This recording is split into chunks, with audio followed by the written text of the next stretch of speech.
A única coisa que eu tenho certeza é de que as minhas irmãs mais velhas botaram açúcar na janela. Numa das janelas do velho sobrado da rua 15 de Novembro, esquina com o Dr. Cassiano, em Pelotas. Era uma tradição que, quando queria que nascesse um irmãozinho, colocasse o tal açúcar para atrair a cegonha. Seja como for, no dia 21 de julho eu nasci em casa, nesse sobrado, em Pelotas, e aí aconteceu o primeiro fato que nós brincamos muito na família. Eu já tinha 2 irmãs e a mais velha faleceu com 4 meses, então minha mãe tinha ganho 3 crianças, 3 meninas. E o meu pai queria um menino, o que era bastante lógico. Cada vez que a minha mãe ia ganhar nenê, ele, como era oficial do Exército, era tenente veterinário do Exército, ele botava a espada embaixo da cama. Ora, quando primeira mulher, segunda mulher, terceira mulher, então nós brincamos que quando foi comigo, ele não botou espada nenhuma. Mas quando ele foi dar um beijo na minha mãe, a caneta dele caiu do bolso e rolou para baixo da cama. Então, eu não tenho espada para lutar e sempre utilizei da caneta, da palavra, da comunicação escrita, principalmente.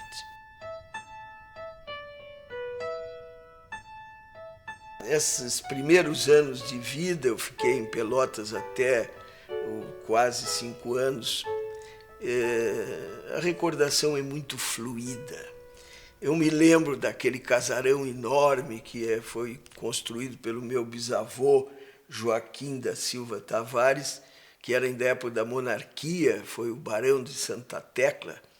E quadros, estatuetas, a mesa grande dos adultos, a mesa pequena das crianças. A minha avó, Geni Garcia Tavares, que era uma pessoa queridíssima. Então a gente foi guardando umas historinhas da vida dele, né? E assim foi, ele gostava desde pequenininho de imitar que estava discursando e tal. Uma vez eu escrevi num papel, assim, deu uma folha de um caderno pequeno e mais um pedacinho de frases, palavras que são assim, como se fossem códigos da nossa vida. E que uma vez eu escrevi, em caso de desaparecimento, se eu disser uma palavrinha daquelas, ele vai saber que sou eu. Então, esse é a grande magia e a grande alegria de nós termos nascido da mesma mãe, do mesmo pai, e sermos irmãos, e é um amor infinito.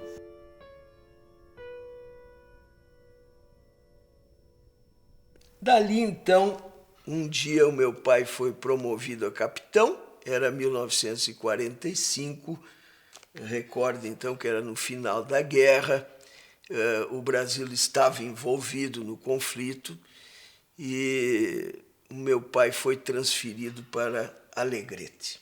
E ali começou uma outra etapa da minha vida. Tem um poeta que disse: "Se vivia uma vida em cada hora, era a infância". Então, a infância para mim começa em Pelotas, mas realmente ela se multiplica diante dos meus olhos em Alegrete. a escola Oswaldo Aranha. Quando o Oswaldo Aranha construiu essa escola, diziam que tinha que fazer uma cidade em volta, de tão grande que era. E o Oswaldo Aranha foi prefeito de Alegrete, depois foi um homem do mundo, até presidente do Conselho da ONU, todo mundo sabe. E ele enxergava grande, a escola era maravilhosa. Eu recordo a granja, um pedaço de campo que meu pai arrendou a 12 quilômetros da cidade, e ali passava o rio Ibirapuitã, Rio das Árvores Vermelhas, o rio que banha Alegrete. E ali eu aprendi a nadar, e naqueles campos eu aprendi a andar a cavalo, e acima de tudo eu aprendi com meu pai, que nos proibia tirar uma pedra num passarinho, que nos ensinou o valor da natureza e criou uma mentalidade muito forte. Eu lembro perfeitamente quando vim para Porto Alegre. Não dava para esquecer, porque a viagem de trem levava 24 horas. Se saía às 9h30 da manhã de Alegrete e chegava no outro dia pela manhã em Porto Alegre, e era poeira de carvão e era tudo que vocês possam imaginar. Mas a gente se lembra com saudade daqueles trens, Maria Fumaça. Fazer vestibular sem cursinho. Fiquei janeiro e fevereiro, me lembro do carnaval, aquela barulheira lá, e eu estudando para o vestibular. Passei, graças a Deus, Faculdade de Agronomia e Veterinária da Universidade do Rio Grande do Sul. Era a única que ocupava o campus lá perto de Viamão nessa época. Chegou um dia em que terminou o curso, eu tive a felicidade de ser o orador da turma, e preciso contar que fui o primeiro colocado, não por vaidade, mas porque, graças a isso, eu ganhei uma bolsa de estudos para Paris, onde realmente eu comecei a entender a fundo que eu tinha uma vocação para as letras, para a arte, e sem dúvida foi muito proveitoso para mim, sem que eu perdesse os meus valores fundamentais. Desse período de Paris, aconteceu um fato interessante. Eu estava lá em 1964, quando houve o golpe de Estado no Brasil. É claro que na Europa ninguém chamava de revolução, como se dizia aqui, era golpe mesmo, né? E um dia eu recebi de Moscou uma carta do Sérgio Faraco, aquele meu coleguinha de jardim de infância, que tinha se formado em Direito e estava estudando na União Soviética, da época atual Rússia, quando houve o golpe no Brasil. O que aconteceu? Ele mandava as cartas para a mãe dele em Alegrete e não chegava, porque toda correspondência de país comunista era censurada. Eu frequentemente evoco, né, quando eu menciono, um episódio dos anos 60, né, 65, né, quando eu estava em Moscou. Houve o golpe aqui, né, em 64, né, e aquilo interrompeu o meu contato com a família, né, o meu e de todas as outras pessoas que estavam comigo lá, né. Então, durante vários e vários meses, eu não tive contato com a família, né. E a minha família, por sua vez, não tinha a menor ideia a respeito da minha situação, onde eu estava, se eu estava bem, se eu estava mal, né? E eu tampouco a respeito deles, né? E então eu escrevi para o Alci, que estava em Paris, né? E a partir daquele momento ele serviu de intermediário, né, na correspondência entre Moscou e e Alegrete, né? Eu mandava as cartas para ele trocava os envelopes, né? E mandava para Alegrete. E aqui em Alegrete mandava correspondência para ele, né? Ele a recebia, trocava o envelope e mandava para Moscou. E aquilo se arrastou assim durante alguns meses, né? E até eu sei que ele teve problemas depois, né? Por causa disso, né? Depois o Sérgio, que teve peripécias fantásticas, ele conta isso no livro dele, Lágrimas na Chuva, conseguiu sair da União Soviética. O Sérgio não se adaptou de maneira nenhuma com o regime comunista e veio para o Brasil, passou por Paris. Lá eu o recebi, tivemos uma noite em claro conversando, e voltou ao Brasil, onde, claro, entrou e foi preso. E quando eu voltei, 2 anos depois, eu também fui preso. E acusado de ter ajudado um comunista a mandar correspondências para o Brasil. E nesse momento, eu acho que às vezes na vida, a gente não precisa ser valente. A gente não tem direito de ser covarde. É diferente uma coisa da outra. Então, quando eu fui interrogado, eu disse exatamente isso. Eu mandei as cartas, eu mandaria de novo, e acredito que a própria pessoa que estava me interrogando, se tem mãe, e faria o mesmo que eu fiz. Não me arrependo jamais, e foi um momento que consolidou a minha amizade com o Sérgio para o resto da vida, mas, acima de tudo, a gente ter certeza que nós fizemos a nossa pequena parte em defesa da coisa mais bonita que existe no mundo, que é a democracia. Então essa demonstração de afeto dele, de solidariedade, assim, né, me tornou não mais amigo dele, porque eu sempre fui amigo dele, né, assim, mas me tornou assim quase que um consanguíneo dele, um irmão dele, assim, né? Então ele é uma pessoa que para mim é muito querida, né?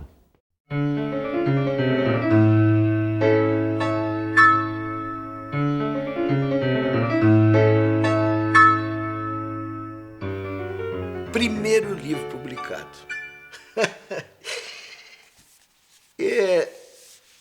Tá velhinho, pobrezinho. Ele tem 41 anos, para livro é idade. Maio de 1966, então, primeira coletânea de poemas, este Versos do Extremo Sul. Aí eu recebo um convite do meu paraninfo de turma, que era um alemão, Wilhelm Brás, para estudar, ser assistente dele na Faculdade Veterinária de Hannover, na Alemanha. E aí saí do Brasil, mais uma vez, e em Hannover aconteceu um fato interessante. Uma noite, sábado para domingo, porque se trabalha muito na Alemanha, a gente só tinha tempo mesmo para boemia, era no sábado, uma reunião lá em casa, um churrasco de forno que a gente fazia de brincadeira, surgiu um debate. Os europeus disseram, mas vem cá, o que é que vocês estão fazendo na América Latina que toda hora tem golpe de Estado? Tem golpe no Brasil, faz 3 anos já tem um outro na Argentina e outro no Peru e outro não sei aonde, mas você não consegue ter uma estabilidade política. E aí fechou uma discussão e eu disse, olha, a culpa é de vocês, europeus, que colonizaram mal não só a América como do Sul, como a África e a Ásia, né? E existe um clima social que leva para esses movimentos. E então, quando existe um clima dessa natureza, se faz revolução por qualquer coisa, até por causa de um gato. Bom, lá pelas 2 horas da manhã, aquele pessoal foi todo embora e eu fiquei com a ideia na cabeça. fazer uma revolução por causa de um gato.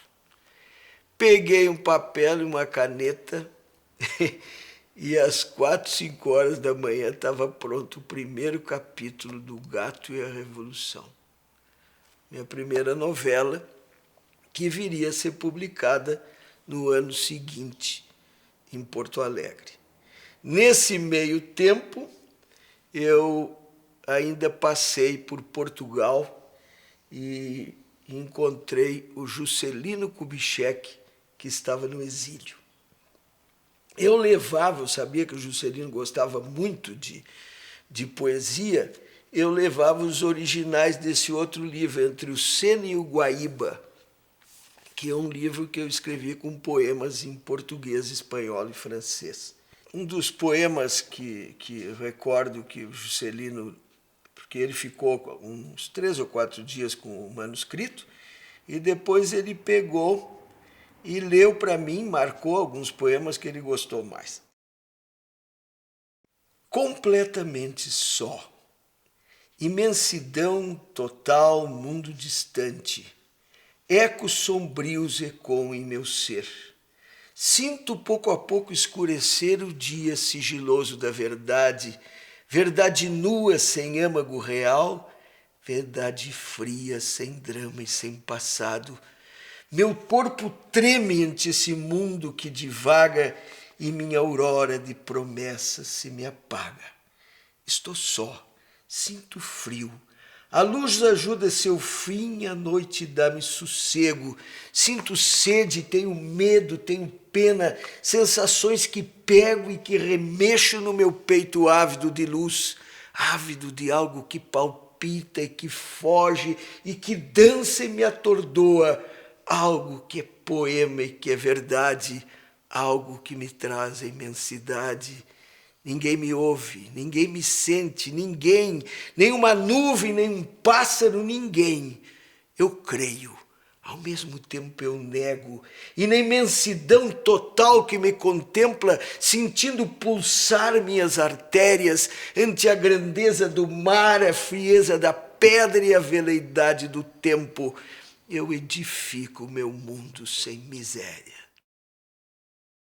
Voltando da Alemanha, eu estava com o manuscrito do O Gato e a Revolução pronto. Acontece que nós estávamos no ano de 1967, não é? Ditadura no Brasil. Não tão feroz como ficou depois, mas ditadura. Então, ninguém queria saber de um livro com esse título, O Gato e a Revolução. Foi complicado para conseguir um editor. Aí um dia eu resolvi ir na editora Sulina, eram as 2 grandes editoras no Rio Grande do Sul na época, 1967, há 40 anos atrás, era a Globo e a Sulina. Peguei os originais do Gato e mais um livro que eu estava lendo na época, que eu acredito que era O Prisioneiro, do Érico Veríssimo, e fui para lá porque eu digo, olha, eles podem levar horas para me receber, então eu já fico lendo aqui, esperando, mas alguém vai me ouvir a respeito desse livro. O senhor Leopoldo Beck, pai, era o editor. E uma belíssima pessoa. Cheguei, pedi para falar com eles, olha, o senhor não tem hora marcada e tal. Não, mas eu espero, quando ele puder. Mas não me deu um chá de banco muito grande. Eu acho que uns 20 minutos depois, em meia hora, ele me recebeu e eu disse, aqui, senhor Leopoldo, eu não quero que o senhor publique o livro, eu quero que alguém leia o livro de uma editora. Leia e me diga, porque até agora ninguém leu. Se assusta com o título, não leia. Quer dizer, leia o livro se tiver condição de ser publicado. Se não tiver, pronto, vou continuar, vou escrever outro. E ele diz, olha, 1 semana, deixa o livro comigo, 1 semana e eu vou te dar uma resposta. Bom, aí 10 unhas das mãos era um pouco para mim, esperei aquela semana e ele me chamou realmente e me disse, o teu livro vai ser publicado, ainda dá tempo de sair na feira do livro. Naquele tempo não havia um local só de autógrafo. Em cada barraca, como a gente chamava, cada estande, fazia os seus lançamentos. Então a gente ficava mais isolado ainda, né? Quem é que ia lá? Os parentes, os amigos e tal.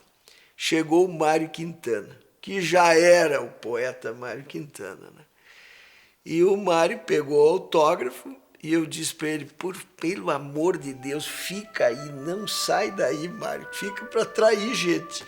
E ele ficou 1 hora ali parado, todo mundo que chegava disse, eu estou aqui para a sessão de autógrafo do meu conterrâneo, né?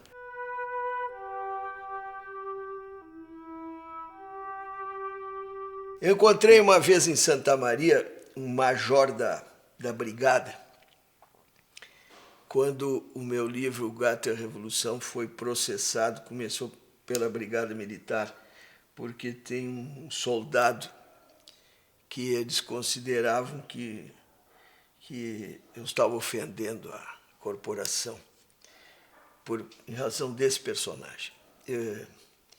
A minha sorte é que realmente o processo aconteceu, mas anos depois eu conheci esse major e ele recomendou que o livro não fosse cassado, nem recebeu uma absolvição pela brigada, mas não adiantou, porque logo depois veio o ato institucional, número 5, que fechou o regime em 1968, e um dia apareceu, se acredita que fosse a Polícia Federal, e levaram lá da Sulina os últimos 600 exemplares do livro, e sei lá o que fizeram, desapareceram com ele. Cassado O Gato e a Revolução, eu comecei a sofrer perseguições dentro da universidade, onde eu lecionava, e finalmente me tiraram os alunos. Eu podia ir lá participar das atividades, mas não podia dar aula. Aí alguns alunos meus falaram em fazer uma greve, e greve nessa época era uma coisa pavorosa, expulsavam com a maior facilidade uma pessoa, e um expulso numa faculdade não podia entrar em outra. E eu tomei a decisão de apresentar minha demissão na universidade e fui para São Paulo começar uma nova época, outro transplante. Silêncio, tudo é silêncio na solidão junto a mim. Silêncio que não tem fim e fala mais se calando. Eu sou um fracasso ambulante com pernas e braços e até um retrato 3x4, sem pernas nem braços, com nome e idade, olhando cretino do canto esquerdo da minha carteira de identidade. Silêncio no copo, o vinho acabou, silêncio na rua, o povo dormiu. Maria subiu no Carmanguia, que ninguém guia, pois não é gente quem caça Maria, doendo de fome, tremendo de frio, de minissaia que é mais barata, juntando dinheiro para o casamento com o pedreiro, que não sabia que ela subia no Carmanguia. Silêncio brutal da alma indolente, o cigarro apagou na noite vazia, não quero dormir, prefiro a poesia. Pois fica acordado e sofre calado e ri da tua cara no espelho de dentro que mostra o palhaço melhor do que o circo. Palhaço da vida, palhaço da rua, de terno e gravata, somando dinheiro, somando a velhice que vem cada dia, ganhando teu tempo de aposentadoria.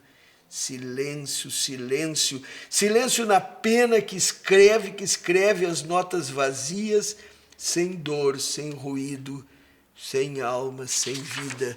Se queres ser poeta, arranca a gravata, enfia teu terno na cruz do espantalho e soca o teu corpo, caminha ligeiro para o campo, para o mar, para o campo, para o mar, para o campo, para o mar.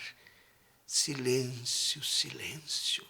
Não penses tão alto que eu posso acordar. Mas a realidade é que eu não posso falar mal de São Paulo. Eu vivi 10 anos lá e eu aprendi a ser profissional em São Paulo. Se eu emergi para o mundo cultural em Paris e São Paulo, eu aprendi a disciplina do profissional, a pesquisar. Por que eu escrevi em São Paulo Sepete Araju, que é uma história que se passa no Rio Grande do Sul? Porque eu fui morar quase na frente, bem perto da Biblioteca Pública de São Paulo. Eu precisava de um tema que fosse social, que fosse forte e que, ao mesmo tempo, não pudesse negar e dizer, não, isso é subversão. E as missões guaranis. E aí, na Biblioteca de São Paulo, eu comecei a pesquisar fundo sobre Sepete Araju e as missões guaranis. E, alguns anos depois, eu escrevi esse romance, que foi publicado e lançado também na Feira do Livro em 1975. A gênese do Mestiço São Borja está no meu pai e até no meu nome, porque o meu nome completo é Alci José de Vargas Cheuich. O meu pai não colocou o nome da minha mãe, que é Silva Tavares, e eu fiquei com o nome, então, de Vargas Cheuich. O meu pai lutou na Revolução de 30 e 32. E vocês sabem que eu faço romance histórico e tenho que estudar história e gosto de história, mas a história da Revolução de 30 e da de 32 eu recebi no berço.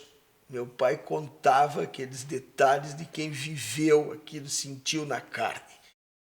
A partir da narrativa dele, eu tive a ideia de escrever um livro que contasse meio século da história do Brasil através de uma família. Então, o livro vai de 1930 a 1980. Bem no meio desse período, em 1954, ao suicídio de Getúlio Vargas. Aí a pesquisa não foi brincadeira, porque entrava em acontecimentos muito próximos da história, com os personagens vivos, não é?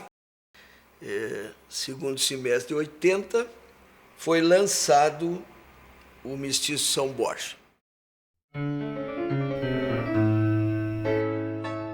O meu mestre, Mozart Pereira Soares, ele me disse desde o início que não havia menor incompatibilidade entre o veterinário e o escritor.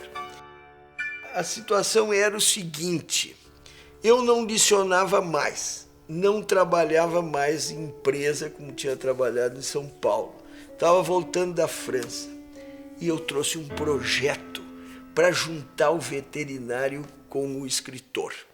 Esse projeto foi de uma ideia de uma revista francesa, Le Point Vétérinaire, que nós conhecemos lá, Maria Berenice e eu conhecemos os jovens donos dessa revista, que eram recém-formados em veterinária na faculdade de Alfora, onde eu havia feito pós-graduação.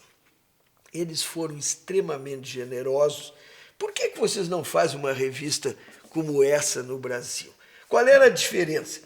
É que, até aquele momento, essas revistas universitárias, científicas, é muito difícil de ler, porque eram para publicar os trabalhos do PhD fulano e do outro e tal, e não tinham preocupação com a comunicação direta. Leia, aprenda e use na sua atividade profissional.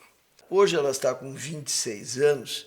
E por que eu digo que juntou o veterinário com o escritor? Porque nessa altura dos acontecimentos, eu já estava muito dentro da literatura e eu consegui, então, na revista, ser articulista, tradutor, não é? E, com isto, eu me especializei em comunicação científica, em veterinária, e é o que eu faço hoje.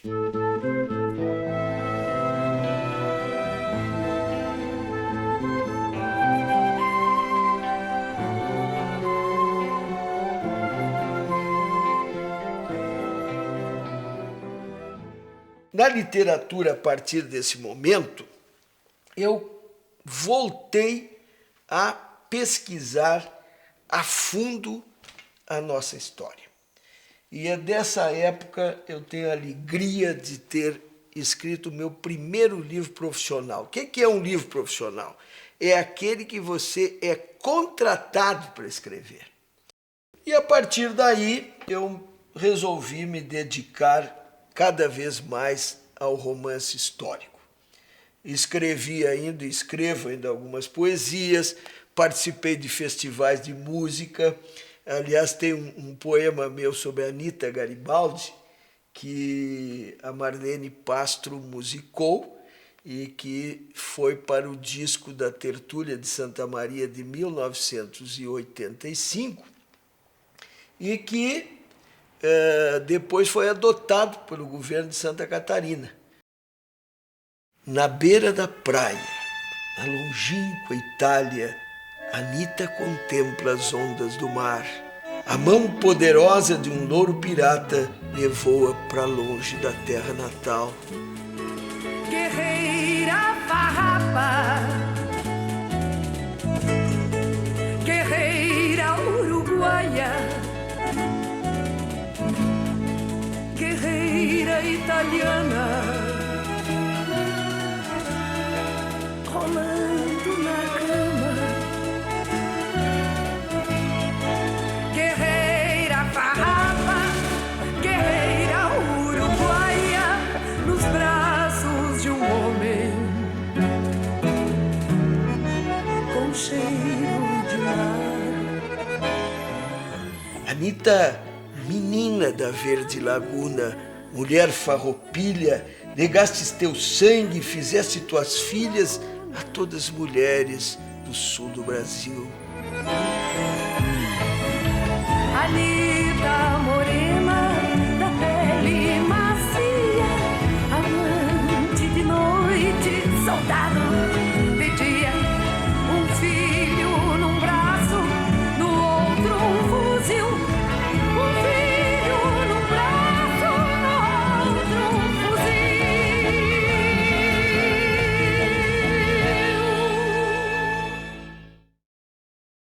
O teatro sempre me marcou muito. Mas eu acho que não se pode ser tudo ao mesmo tempo. Então eu escrevi uma peça de teatro chamada O Pecado Original. Cheguei a pensar em continuar a fazer teatro, mas realmente a minha vocação maior é para o romance. E logo em seguida entrei num trabalho, primeiro, quero até não deixar de lado, o meu querido amigo José Carlos Melgar, um desenhista uruguaio, que me procurou com um projeto na época de fazer, quadrinizar o Sepete Araju, a história do Sepete Araju. Foi um trabalho lindíssimo. Por quê? Porque ele desenhava, tá, tamanho grande, os quadrinhos todos, e uma vez por semana ele me trazia. E nós discutíamos em cima de cada prancha dessa. Fazíamos correções, o texto do livro é igual ao do romance, não é condensado nem modificado, é o texto mesmo do romance. E esse livro em quadrinhos foi distribuído nas escolas e popularizou ainda mais a história de Cepé. Cepé está na minha vida, não é? Eu continuo trabalhando, fazendo conferências e tive a emoção de lançar esse livro em Montevidéu, em espanhol, com a tradução da Hortência de Ambrosses, e na Alemanha, claro, com a tradução em alemão do Helmut Burger. Depois disso, um acontecimento marcante para mim, que também junta o veterinário com o escritor, foi quando eu resolvi trabalhar o tema agrário. É um tema muito espinhoso. Escrever um romance sobre reforma agrária foi difícil, foi complicado. Primeiro porque não existe a questão agrária sem a questão político-social em geral, tá? Eu tive que recuar no tempo também, numa perspectiva que levou o livro a cobrir cerca de 30 anos também de história do Brasil.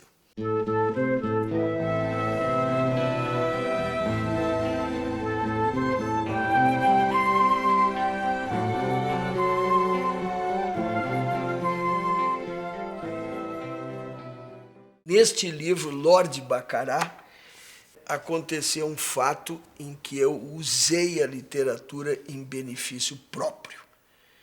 Por quê? Quando a minha filha Zilá fez 10 anos, eu me assustei com o problema das drogas. Por quê? Nós sabemos muito bem, infelizmente, que as escolas de Porto Alegre continuam com aquele horror lá de venda de maconha, cocaína, não sei o quê. Difícil de controlar. E aí, o que eu ia fazer? Pegar uma arma e sair a dar tiro? A minha arma é a palavra, principalmente a palavra escrita. Resolvi escrever um livro colocando uma personagem que começa com 10 anos, com a mesma idade da Zilá, nome de Valéria, apelido Vavá. Essa menina assiste ao nascimento de um potranquinho num aras chamado Lorde Baccarat. Então segue a vida dela e o Lorde Baccarat, que se transforma num grande campeão de corridas. E nesse meio tempo, cada capítulo que eu escrevia, eu dava para minha filha Zilá ler. E ela gostando muito, porque se encontrava com aquela personagem ali. Até que a minha filha continua com a mesma idade, mas a outra menina vai crescendo e se envolve com as drogas. E eu recordo o dia que a Zilá chegou com o capítulo que ela estava lendo. Pai, mas olha que horror, o que a Vavá está fazendo com a vida dela? E aí eu senti que o livro estava no caminho certo. A personagem principal, a Valéria, que inclusive fui eu que escolhi esse nome na época, quando eu tinha 9 anos, ela também tem 9 anos na história. E ela também, assim como eu, estava entrando na pré-adolescência e o meu pai usou esse personagem para me mostrar o que aconteceria comigo se eu entrasse no mundo das drogas, o que aconteceria. A Valéria, depois que ela cresce, ela começa a se envolver nesse mundo e usa até mesmo o barco, que era a paixão da vida dela, que navegava pelo Guaíba, para esconder a droga lá dentro do compartimento da âncora. E essa foi a arma que meu pai usou para me defender desse mundo cruel que eu não tinha ainda competência nem experiência para enfrentar.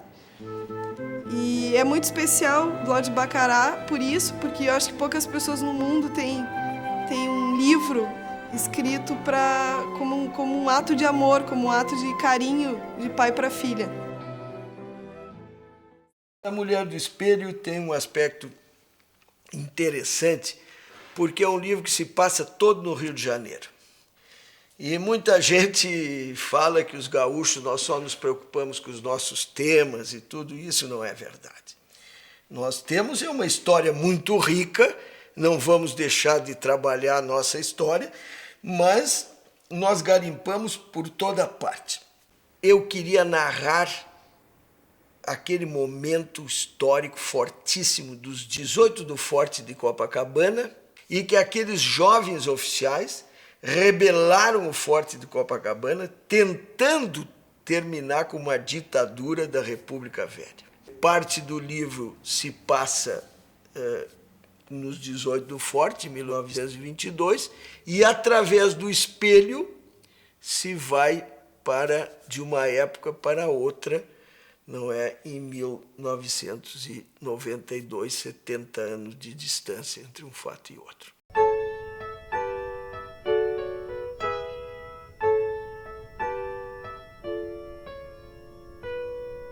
O meu romance seguinte foi Nos Céus de Paris, a vida de Santos Dumont. Olha, esta foi uma aventura que realmente me desafiou. É um livro mais difícil que eu escrevi até hoje. Por que difícil?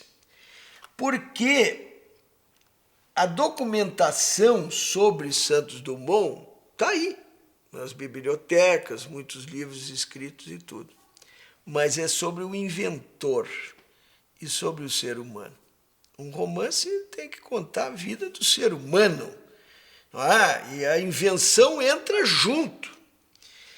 E aconteceu um fato interessante. Eu fui em Alegrete, meu pai era vivo, e a minha mãe, graças a Deus, ainda continua frequentando Alegrete. E como meu pai sempre foi um grande leitor, eu não me preocupava em levar livro quando ia a Alegrete. Pegava um da biblioteca e dele, né?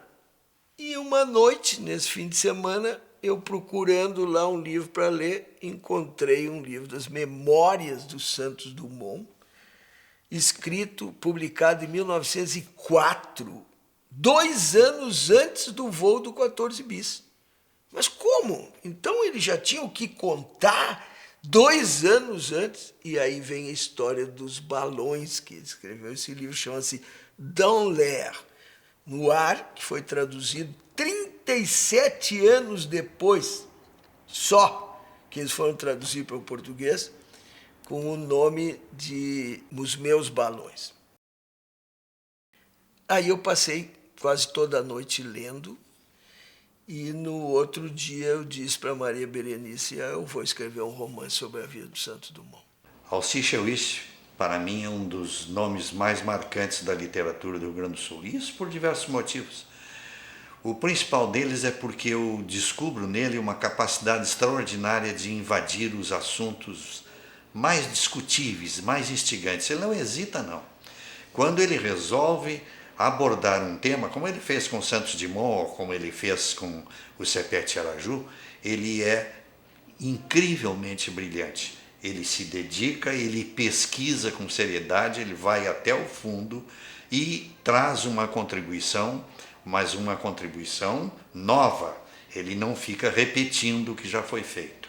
Além dessa contribuição que ele dá à literatura, ele é também uma atração em cada lugar que ele vai. Eu o acompanho diversas vezes, fui a feiras do livro em que ele foi patrono e me surpreendo sempre com a capacidade que ele tem de memorizar algumas coisas. Em primeiro lugar, ele conhece todo mundo, se lembra do nome e fala com as pessoas com naturalidade e demonstrando que de fato não as esqueceu.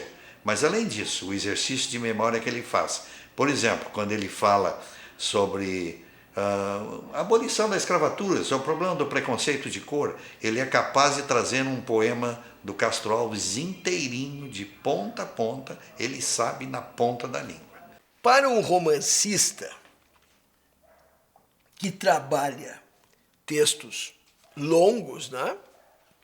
A crônica é como um exercício diário. Quer dizer, a pessoa, além de que escreve, porque tu não pode passar todo o tempo escrevendo um romance, termina tem lançamento, tem toda aquela coisa, depois tu vai fazer pesquisa. Eu, no meu caso, são volta de 3 anos só de pesquisa em cada livro histórico. Então, o que acontece?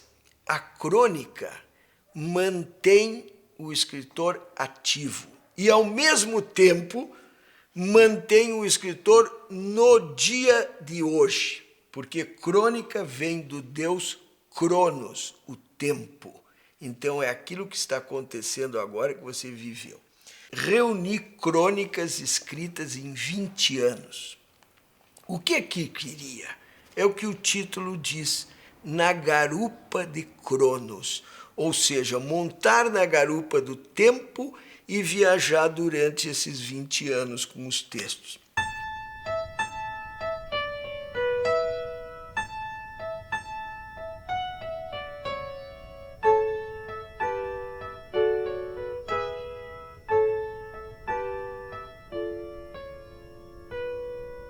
Eu não posso deixar de falar sempre do meu pai, da minha mãe, porque, primeiro, porque nós somos frutos disso, e segundo, porque o meu pai era um narrador fantástico. Ele, se não tivesse preguiça de escrever, eu acho que teria sido um escritor de marca. Mas ele contava as histórias. E ele contava a história do meu avô, que, quando vivia no Líbano, na cidade de Zakhla, eu tinha essas histórias, mas eu tinha que ir ao Líbano. Eu fui ao Líbano, visitei a cidade do meu avô, Zakhla, tive dificuldade, porque não falo árabe. A minha avó é que passa, as mães que passam o idioma para os filhos. E então, mas com o francês, o inglês eu consegui. Depois outros primos meus foram lá, me trouxeram documentação. E eu comecei a ver pela história do Líbano, que eu ignorava, aqueles fatos que o meu pai contava se encaixavam perfeitamente na época dos acontecimentos históricos. Aí nasceu Jabal Lubinan, As Aventuras de um Mascate Libanês, que é um romance em que eu faço uma espécie de pago a dívida com o meu pai, que contava todas essas histórias. Alcísio Oishi é um dos nomes representativos da nossa cultura. E eu diria assim, por duas razões.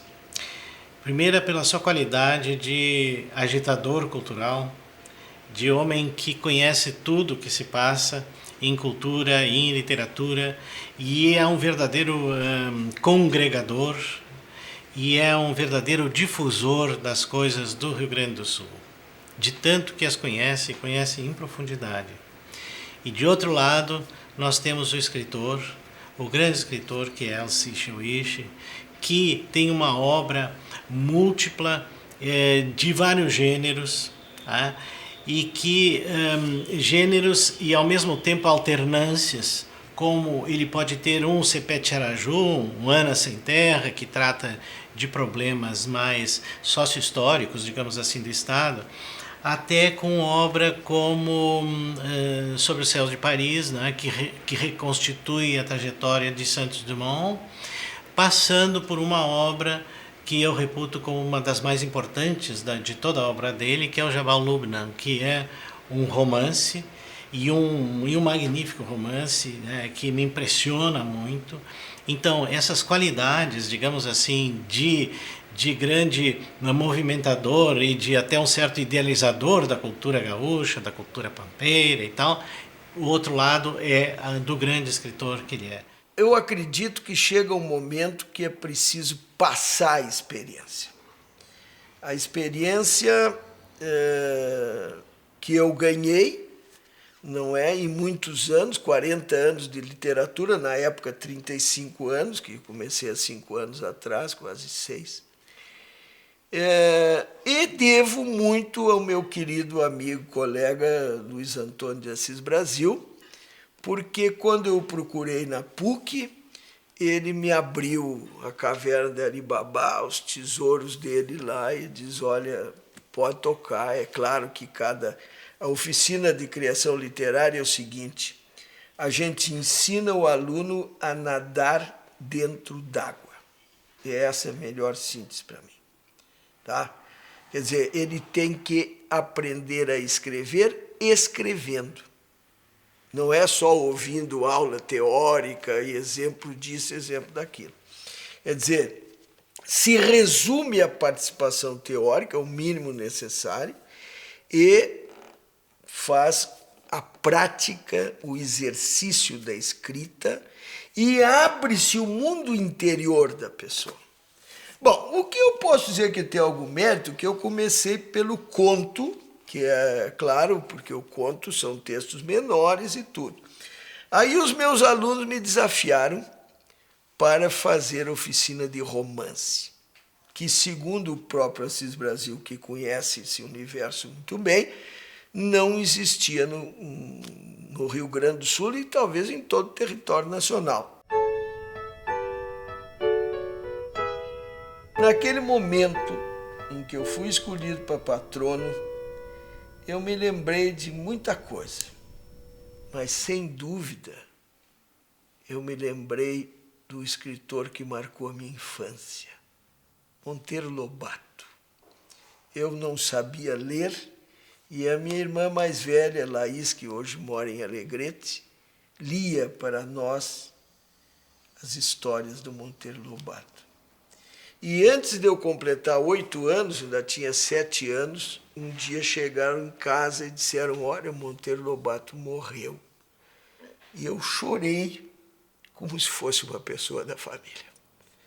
E até hoje, Monteiro Lobato ilumina a minha infância e ilumina esses cabelos brancos também, porque cada vez que eu procuro um livro dele e leio aí nas prateleiras, eu volto a viver aquela época maravilhosa.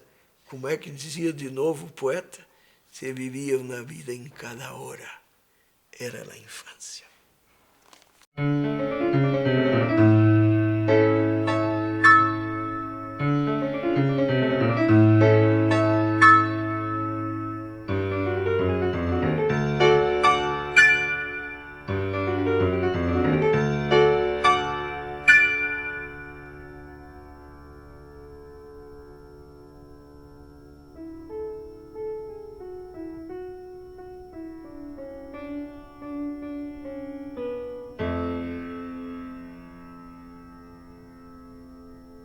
Meus 7 filhos varões atravessaram o Guaíba, meus olhos não veem mais a grande vela encardida do barco dos liberais.